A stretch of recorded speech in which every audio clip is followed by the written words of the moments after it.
desarrollar poniendo un ejemplo de cómo el no actuar no es opción. El diputado del Movimiento Ciudadano que iba a estar con nosotros no pudo venir, y entonces ya nos repartimos su tiempo de intervención aquí entre el senador Javier Corral y yo, de tal manera, ¿no?, que si alguien no viene, pues ni modo, el espacio se ocupa. Miren, estuve escuchando una parte de la intervención de Enrique Guerrero, así es que yo no voy a adentrarme en el tema jurídico, aunque algo comentaré, y me voy a ir más lejos todavía. Que miren, estamos viviendo una situación trágica en el país. Los ciudadanos son tratados como delincuentes y los delincuentes gobiernan el país. Esa es una realidad. Los gobernantes llegan ahora a hacer negocios al cobijo del poder, no están pensando en servir a su pueblo, están pensando en enriquecerse, están buscando la manera de... ¿No se oye bien? Están buscando la manera de beneficiarse sin...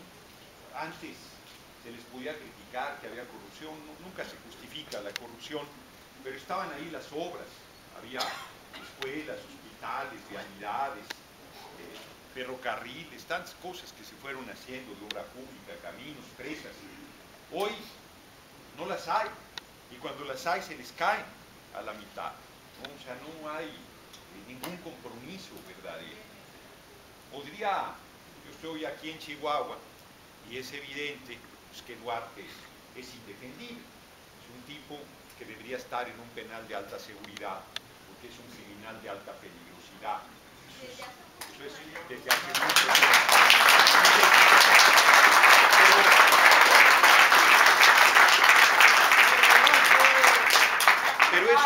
Pero eso no sucede, porque desde el más alto nivel hasta el más modesto, salvo honrosas excepciones, están inmiscuidos en la corrupción. Yo no acepto ese discurso de que todos los políticos somos iguales y que todos los partidos son iguales. Esa es una descalificación facilona.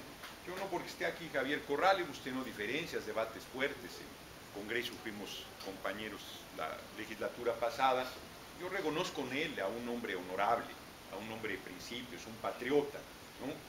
Él está en el PAN, yo estoy en la izquierda, y eso no me hace no percibir sus valores, y no me atrevería a decir todos los panistas son corruptos, ¿no? Él es un ejemplo justo de lo que estoy diciendo. Hay priistas patriotas, hay, no sé si honorables, pero patriotas hay. Sí, ¿no? Bueno, en la izquierda la cúpula del PRD se ha sumado a la cópula del PRI y el PAN, ¿no? En un deterioro terrible, pero hay compañeros ahí en el PRD todavía valiosos. Entonces, Morena, PT, Movimiento Ciudadano, hombres y mujeres sin partido. Yo lo que creo en realidad es que tenemos que hacer conciencia sobre el enorme poder del pueblo y ejercerlo. Miren, nos dice Guerrero, la revocación del mandato, hay tal despolitización y confusión, que además del discurso todos los partidos son iguales, todos son corruptos, nadie es defendible, lo cual, insisto, es incorrecto, porque los corruptos tienen nombre y apellido. En Chihuahua tiene nombre y apellido, Duarte, ¿no? Es un político corrupto demostrado, comprobado, con los recursos públicos que ha utilizado del erario para llevarlos a un banco que lo hace de su propiedad y luego dice que no es de él. Pero ¿qué se puede esperar si el presidente de la República es desnudado con una casa de 100 millones de pesos, Enrique Peña Nieto? Y lo que sale a decir es nada, manda a su mujer por delante a que explique que Televisa, que los actores de Hollywood están equivocados y deberían hacer telenovelas pedorras en Televisa porque se gana más ahí que en cualquier producción cinematográfica de Hollywood. ¿No? Ahora resulta que fue ganado con dinero de la señora Rivera, la casa de Sierra Gorda 150, pero sigue siendo la empresa IGA, entonces ya no se entiende ese galimatías, que si es Televisa, que si es IGA, que si es la señora, que si es evidente que es un acto de corrupción. Y surge otra casa en Ixtapan de la Sal y dicen, no, bueno, esa yo la compré, me la vendió barata la empresa. Y luego sale la casa de Luis Videgaray de 7 millones de pesos de la misma empresa IGA en Malinalco con un interés preferencial. Y bueno, es que me quieren mucho porque no es porque hayan sido la empresa favorita durante el gobierno del Estado de México de Peña Nieto y Videgaray en aquella entidad, y no es porque ahora sea la empresa favorita del gobierno federal, sino es porque así funcionan las cosas de su mercado. Y luego le aparece un jardín de 1.500 metros cuadrados a Videgaray, un jardín que vale 3 millones de pesos y que casualmente se le olvidó registrarlo en su declaración patrimonial, y que también pertenece a la empresa IGA, no pertenece a él, y se la renta, ¿no? Y su ternura concluye con que Peña Nieto, frente a los escándalos de corrupción, determina hace 2 días nombrar a un secretario de la Función Pública y le dice a su empleado que lo investigue a él. Pero además su empleado, ¿no? Además su empleado fue representante de consejero ciudadano en el IFE, en la cuota que le correspondía al PRI, ¿no? Pero además se le olvida a Peña Nieto que siendo presidente electo dijo que la función pública no servía justo porque dependía de la presidencia. Y se le olvida que mandó una reforma a la administración pública que el Congreso le aprobó para desaparecer la Secretaría de Seguridad Pública, para desaparecer la reforma agraria y para desaparecer la Secretaría de la Función Pública.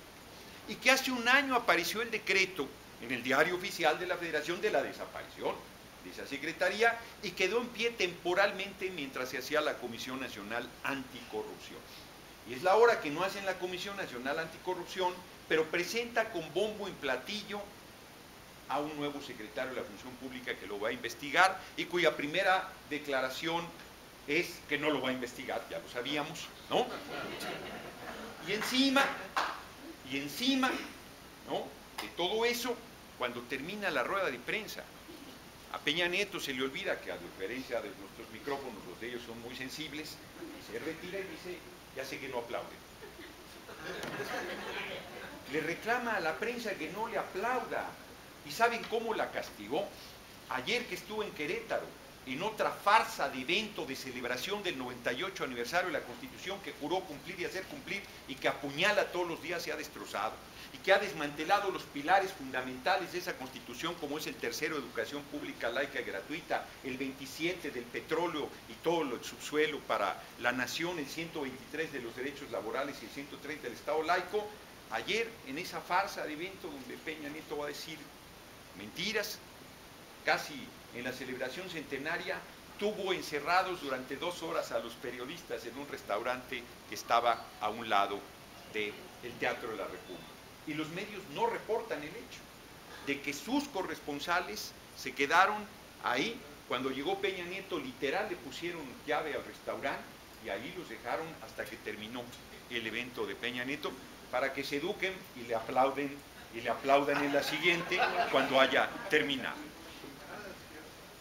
¿Cómo vamos a hacer? Bueno, y decía yo, la despolitización y la confusión es a tal grado que hace rato, no estoy balconeando a nadie, los periodistas me decían, yo les decía, es que existe el juicio político, como aquí lo planteó Guerrero, desde la Constitución, el constituyente 1856-57 le estableció como una forma de revocación del mandato, pensando que el Congreso representa al pueblo y que por lo tanto debería, valdría la pena inclusive detenerse en algún otro momento, pero pareciera demasiado pretencioso y académico, no lo haré. Pero había toda una serie de razones, hubo una discusión de por qué el juicio político, por qué no hacer el juicio penal y el juicio político junto. Fue una determinación muy importante del constituyente del 56-57 y ellos no sabrían que el Congreso iba a acabar traicionando al pueblo, salvo honrosas excepciones. Entonces esa figura existe como una figura de revocación del mandato, y la confusión es tal que un periodista me decía, es que Duarte retiró el juicio político para el caso de Chihuahua. No, ahora me entero, escuchando a Guerrero, que lo que retiró fue la revocación del mandato, que ustedes ya habían avanzado en la legislación en ese sentido y tenían una herramienta que es una herramienta democrática básica, el pueblo pone, el pueblo quita, punto, no debe haber discusión en ese tema. El juicio político sigue vigente, pero si los diputados votaron por echar atrás la revocación, ya parece que cualquier día van a quitar a el gobernador del estado, al cual se le subordinan ligeramente de manera permanente. ¿qué hacer frente a esa situación? Es ingenuo esperar de los representantes populares, salvo honrosas excepciones, que respondan a los intereses del pueblo. Aquí hubo diputados y senadores de ustedes que votaron por aumentarles los impuestos. Cuando se los consultaron, cuando les dijeron voten por mí porque les voy a aumentar los impuestos, les voy a apuñalar, les voy a liquidar sus derechos laborales, les voy a rematar el petróleo, voy a hacer todo lo contrario a su interés. Cuando les dijeron eso, si se los hubieran dicho en campaña, no habrían ganado nunca. Entonces, ¿cómo hacer frente a esta situación? Yo creo que lo primero que tenemos que hacer es dejar de asumirnos como víctimas. Pobrecitos, cómo sufrimos, cómo nos atropellan, cómo nos maltratan, todo eso es cierto, pero es cierto porque lo permitimos. Es el momento del pueblo, es el momento de dejar de tolerar este tipo de atropellos, es el momento de ejercer el poder.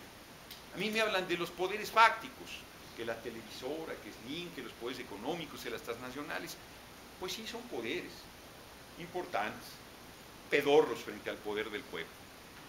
Poderes del pueblo, ese es el poder verdadero. La gente no se da cuenta de su poder, no lo ejerce. ¿Qué hacer frente a esta descomposición? ¿De veras quieren quitarse a Duarte? Yo les tengo la solución, de verdad. Es muy fácil y muy difícil. ¿Cuánto? Paren 3 días el Estado. No vayan a trabajar 3 días. No vayan a la escuela 3 días. No vayan de compras. No se muevan.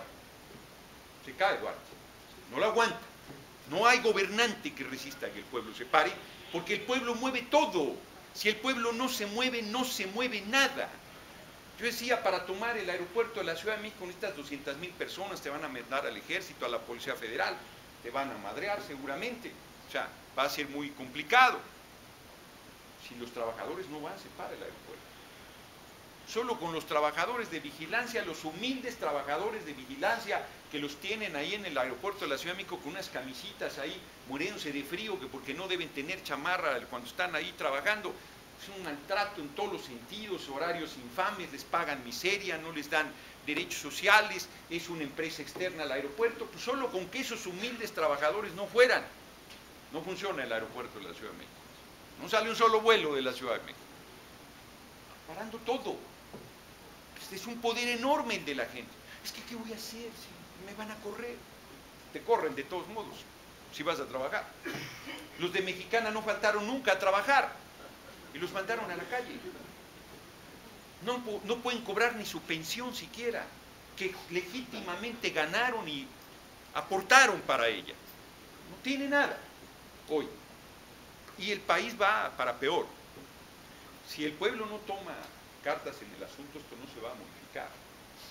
Yo estoy convencido, absolutamente convencido, que debemos obligar a Peña Nieto a renunciar, que no hay otra salida para el país. No va a legislar el Congreso la revocación del mandato, no lo va a legislar, hasta que no hagamos un proceso de rebelión. Y yo sostengo de rebelión no violenta, estoy convencido de ello. Hay gente que desesperada me dice, el único camino que queda es el de las armas, hay que levantarnos en armas. Yo les digo, cabrones, no se levantan temprano, que se van a levantar en armas. O sea, ese no es el camino. Es un camino de mucho dolor, de mucho sufrimiento para el pueblo. El camino es el de la no violencia, el de la desobediencia. Es un camino muy poderoso, que implica mucho trabajo, porque es la conciencia de todos, de nuestro poder, dejar de asumirnos como víctimas, dejar de pensar que no podemos hacer nada cuando podemos hacer todo, cuando esté en nuestra mano el proceso de transformación. Ayotzinapa ha sacudido la conciencia nacional. Es infame lo que hicieron con esos muchachos, de 19 años en promedio. Dice el canalla de Murillo Karam que no eran hermanitas de la caridad. Ellos no son ningunas hermanitas de la caridad, ni Duarte, ni Murillo, ni Peña, y nunca los sentenciaría a pena de muerte, nunca. Les mandaría un penal de alta seguridad, pero no les quitaría la vida. No tengo ningún derecho a eso, ni nadie tenemos derecho a quitarle la vida a nadie. Es infame lo que hicieron con esos muchachos. Es una canallada, es un crimen de Estado que han estado ocultando. Nos venden el absurdo de que en una noche los mataron y quemaron a 43 cadáveres y nadie se dio cuenta, nadie vio. Tú quemas un papel y sale humo de eso y quemas 43 cadáveres y nadie se da cuenta, hay una zona militar ahí, nadie se da cuenta. Pero además nos creen tan tontos para pensar que al aire libre puedes quemar 43 cadáveres. Se necesitan 1000 grados centígrados para deshacerte de un cadáver. Y un horno crematorio con llantas. No, ya ven que esas no hacen humo. O sea, ¿por qué nos toman? ¿Por qué nos toman? No han encontrado evidencia más que de un solo muchacho. Se olvidan que los expertos dijeron que a ellos no les consta que del basurero de Cocula eran los restos, que a ellos no les consta que los hayan sacado de un río, que ellos les entregaron en la oficina la bolsa con los restos y solo en el caso de uno de los 43 muchachos coincidió. Y le dicen a los padres de los normalistas que ya le den vuelta a la hoja. Si fueran los hijos de Peña Nieto, él le daría vuelta a la hoja, haría eso. Si fueran los hijos de Servir, que es dueña de Bimbo, que también dice que no es para tanto, diría lo mismo. El obispo Onésimo Cepeda, yo sé que no tiene hijos porque son célibes, pero los curas tienen una bonita tradición de tener sobrinos. Si fueran los sobrinos de Onésimo Cepeda, diría que ya he muerto.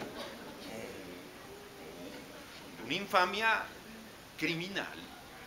Ese crimen no se puede perdonar. No se puede olvidar como no se debe olvidar las mujeres desaparecidas en Juárez y toda la infamia que se sigue cargando. Como no se debe olvidar Salvarca. Miren, yo les voy a contar una anécdota que parece una digresión y no la es. Yo era diputado, era de la mesa directiva cuando pasó Salvarca. Fueron madres de desaparecidos y de asesinados a verlos. Recuerdo una y lamentablemente no recuerdo sus apellidos. Yo estaba oyendo ahí todo lo que decían y de repente una se para y dice: llegó el ejército y se llevó a mis dos hijos, uno de 28 y uno de 27. Se lo llevaron a la zona militar tal, el militar nombre tal, cargo tal, hace 1 año 8 meses. Lo único que les pido es que me regresen los cadáveres para poderlos enterrar. Y yo dije, ¿quién se aguanta eso? Me salí, me fui al baño, no aguantaba ya. ¿Cómo puede haber gente que frente a esas cosas no se conmueva? ¿Cómo puede haber alguien que frente a un acto tan elemental de justicia, tan básica como velar a tus deudos, no se conmueva? ¿Cómo puede haber alguien que cierre los ojos a que la vida de todos vale lo mismo? No importa que sean pobres, no porque sean de origen campesino. ¿Saben? Estuve el domingo en Querétaro en un juicio público a Peña Nieto y uno de los padres de los normalistas estuvo ahí, es mixteco, no habla ni siquiera español.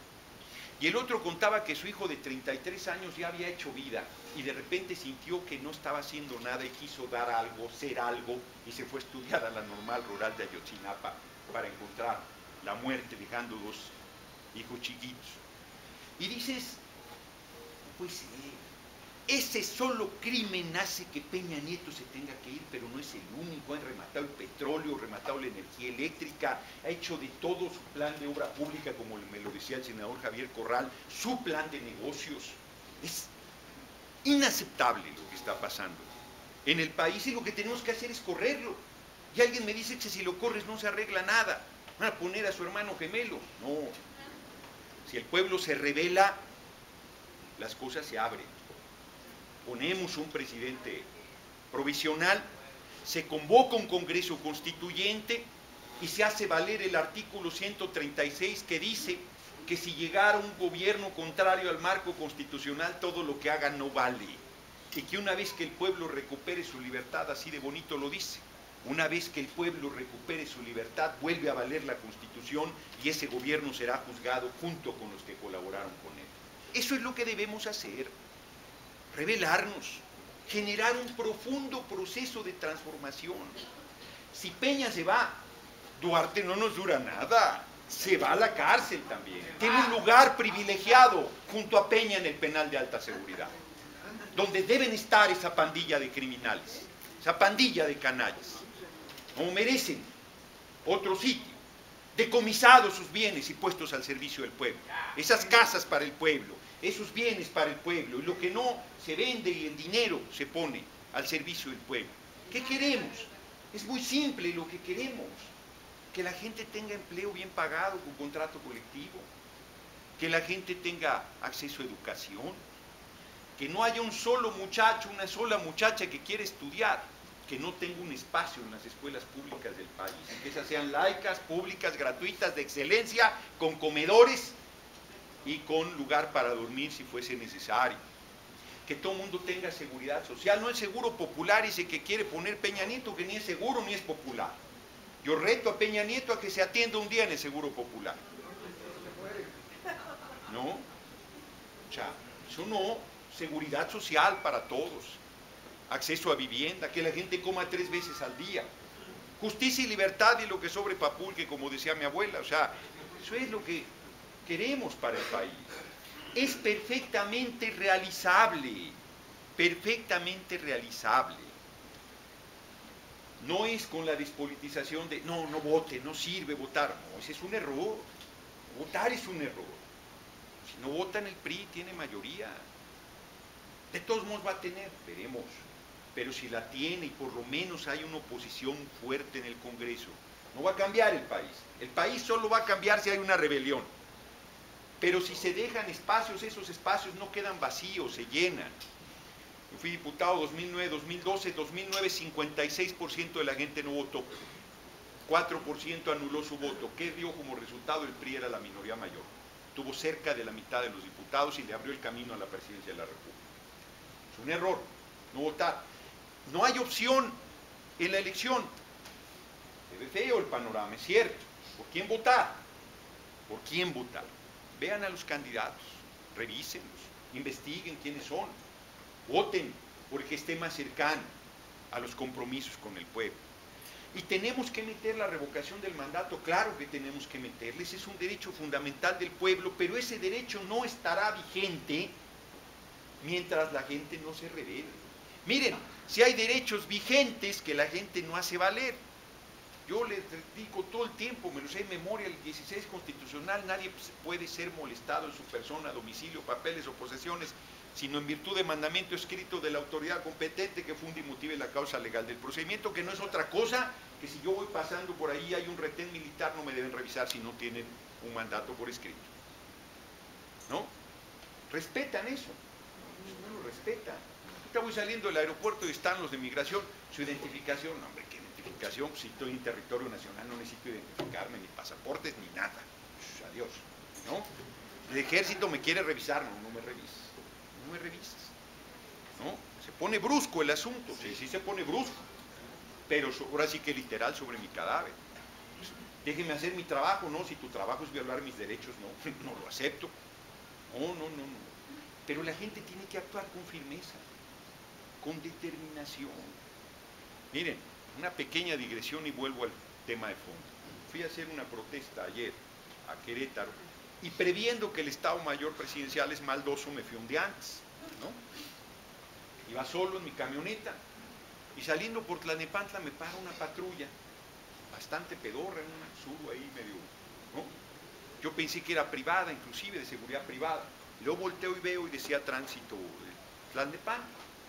Me paro y me dice, no están ustedes para saberlo, ni yo para contarlo, yo doné la mitad de mi sueldo, pero el ahorro lo hice. Y con el ahorro compré una camioneta Volvo 2012, que muchas me critican mis malquerientes, ¿no? Pero que es mi herramienta de trabajo con la cual viajo mucho por carretera, con buena velocidad y con bastante seguridad. Bueno. Y me para el de tránsito y me dice, es que no tiene la verificación. Y le digo, pues me toca en febrero, es calcomanía 8. No, me dijo, en octubre, ya sabía él, en octubre usted la compró, fíjense, y ya se le venció la verificación. Ah, o sea que la tenía que adelantar, le digo yo, pero además me dice, debe usted la tenencia, debe 12,000 pesos de 2 años de tenencia, lo cual es cierto, ¿no? Y entonces me dice, eso es motivo de corralón. Ah, qué simpático era, le digo, ¿y dónde dice que por no pagar la tenencia me llevas al corralón? Y entonces me bajo y está otra policía ahí, con un aparatito así como los que pasas la tarjeta, debe usted tanto, más cuánto, y además debe multas, así como qué horror es usted, sí, debe multas. Y luego, pues me voy a llevar la camioneta, no, le dije, enséñame dónde, es que usted no entiende, no, no, sí entiendo, cámbiame el tono, háblame bien como te estoy hablando yo y enséñame dónde dice que tú te puedes llevar mi camioneta. Es que usted no entiende, y consta en actas que yo tengo un carácter un poco fuerte, ¿no? Y entonces cuando me dice la segunda vez que no entiendo, Tan entiendo que me doy la media vuelta, me subo a la camioneta y me voy. Bueno, de película toda la persecución, para que yo no llegara a Querétaro, pero llegué a Querétaro, ¿no? ¿Qué les quiero decir con esto? No es una aventura, no es un acto de prepotencia, es un acto de firmeza frente a un acto abusivo y arbitrario que quiere evitar que yo ejerza un derecho. ¿Cómo reacciona uno regularmente? No, es que, no se lo lleve, no, bueno, es que lo acompaño, no, es que, no, sí, revíseme, no. Justo el país está como está por eso, porque en la suma de injusticias y de atropellos cotidianos toleramos y permitimos todo tipo de abusos y llegamos a tener a Duarte de gobernador. Bueno, eso es lo que no puede ser. Yo las convoco a que se determine una fecha y se para todo. Se vaya Duarte. Es más, el Partido Acción Nacional trajo la desobediencia civil a México. Aquí en Chihuahua, los primeros actos de desobediencia civil fueron aquí, en Chihuahua, con Luis H. Álvarez y luego con Barrio, ¿no? Terrazas. Pues es una tradición de lucha que ustedes ya conocen, que ustedes ya han probado su eficacia y que efectivamente es un poder muy grande de la gente. Y es una forma no violenta de lucha, es una forma legítima que usaron Gandhi, que usó Martin Luther King, que usó Mandela en Sudáfrica y que nos va a abrir el camino de la transformación del país, ¿no? Yo, eso es lo que les plantearía, porque en el marco legal, en el marco de la Constitución vigente, en el razonamiento sobre la legalidad y todas estas cosas, pues no la respetan. No hay un Estado de Derecho en México, no se da esa condición. Y ciertamente la desobediencia civil es ilegal, es pública, es no violenta y es consciente. Yo estuve convocando a que no pagara la gente el IVA en gasolina y no la pagaba. Demostré con el ejemplo que se podía hacer, pero no se generalizó. Cobran impuestos sobre impuestos en la gasolina, tienen un IEPS de 1% que esconden en el precio de la gasolina y sobre eso te cobran el IVA. Pagas un IEPS de 3% en la gasolina magna, de 4% en la premium, de 4% en el diésel y no es deducible de impuestos porque va oculto en el precio de la gasolina. Está bajando la gasolina en todo el mundo y nosotros seguimos, nos sale en enero Peña Nieto a decirnos que no nos preocupemos, que no va a haber más gasolinazos. No, pues si no lo metiste todo en un solo golpe en enero, solo faltaba que además metieras los gasolinazos habituales. Y el aumento de los impuestos y la devaluación con el peso a más de 15, el dólar a más de 15 pesos, y el petróleo cayendo, y la entrega del petróleo que aporta el 40% del presupuesto nacional, son incapaces. Son corruptos, son mentirosos, son impunes, son peligrosos, son delincuentes. Tenemos que correrlos, tenemos que ejercer ese poder. Y no digo que va a estar fácil, Yo no planteo que si nos tomamos de las manos y nos amamos como hermanos las cosas van a cambiar. No, vamos a un encontronazo muy duro, a una disputa por el rumbo de la nación muy serio. Pero me parece que, como decía ese extraordinario revolucionario mexicano Ricardo Flores Magón, el pueblo tiene derecho a vivir y a ser feliz. La gente trabaja 10 horas en promedio al día. 10 horas en promedio. No lo digo yo, la dice la Organización Mundial del Comercio y recibe migajas a cambio. No puede ser. Eso es infame, es injusto, es inhumano. Para los que son creyentes, yo no soy creyente, yo soy ateo, pero para los que son creyentes, no, este no es un reino de igualdad ni de justicia, es un reino de hipocresía, de simulación, de explotación, de abuso, de atropello. Les dicen que mientras más sufran en esta vida mejor, que porque en la otra les va a ir muy bien, y si yo tengo razón y no hay otra, ya se jodieron en esta, luego no hay otra. No, la gente debe ser feliz en esta, y si hay otra, que bueno, pero en esta debe ser feliz, debe vivir a plenitud, debe poder desarrollar sus potenciales. Entonces lo que tenemos que hacer es una revolución. Yo le digo a la gente, voy terminando, 1810 la independencia, 1910 la revolución, 2010, 2011, 2012, 2013, 2014, 2015. Nos estamos tardando. Somos la generación de mexicanos llamados a impulsar ese profundo proceso de transformación. Nos corresponde esa responsabilidad y esa honra. Y tenemos que realizarlo. Y no por nuestros hijos, no,